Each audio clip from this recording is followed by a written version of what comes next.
आप हिंदुस्तान के मुख्तलिफ शहरों में कैब सर्विस से जरूर मुस्तफीज हुए होंगे, लेकिन अब ये खिदमत सिर्फ सड़कों तक ही महदूद नहीं रह गई, बल्कि अब कोई भी सारिफ जम्मू कश्मीर के श्रीनगर में न सिर्फ सड़कों पर टैक्सी या कैब सर्विस बल्कि शिकारा सर्विस के लिए भी बुकिंग करा सकते हैं। जी हाँ, कैब सर्विस मुहैया कराने वाली कंपनी उबर ने एशिया की पहली शिकारा सर्विस का आगाज कर दिया है।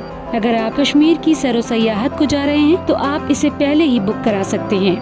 आप इसे 12 घंटे से लेकर 15 दिन कबल तक बुकिंग करा सकते हैं। इस सर्विस का मकसद सयाहों को कश्मीर के कुदरती मनाजिर और नज़ारों से लुत्फ अंदोज कराना है और इसे सयाहत के शोबे को फरोग देना भी कहा जा रहा है और इससे रोजगार के मौके भी पैदा होंगे, ऐसी उम्मीद जाहिर की जा रही है। उबर ने अभी छोटे पैमाने पर इसकी शुरुआत की है। एक शिकारा चलाने वाले के मुताबिक इस कंपनी ने अभी सिर्फ 7 शिकारे ही खरीदे हैं और अगर ये सयाहों को पसंद आया तो इसमें मजीद तौसी की जा सकती है। ये सर्विस जदीद तकनीक और रिवायती चीजों और सकाफत को यकजा करने की एक छोटी सी कोशिश के तौर पर भी देखी जा रही है। हालांकि उबर इटली समेत यूरोप के कई मुल्कों में आबी ट्रांसपोर्ट सर्विस के तौर पर अपने सार्फिन को इस तरह की खिदमत पेश करती आ रही है, लेकिन एशिया में आबी ट्रांसपोर्ट की पहली सर्विस उबर ने शुरू की है। इस शिकारा सर्विस में 1 घंटे का सफर होगा और इसमें 6 सयाहती मराकज की सैर कराई जाएगी। इस सर्विस में एक बार में सिर्फ 4 अफराद ही इस सफर का लुत्फ उठा सकते हैं और इस सर्विस के लिए सयाहों को 800 रुपए पे करने होंगे और इसके लिए शिकारा यूनियन की जो फीस लिमिट है वही नाफिज होगी। उबर के इस शिकारा सर्विस की शुरुआत होने से शिकारा चलाने वालों में काफी जोश व हलवला भी है।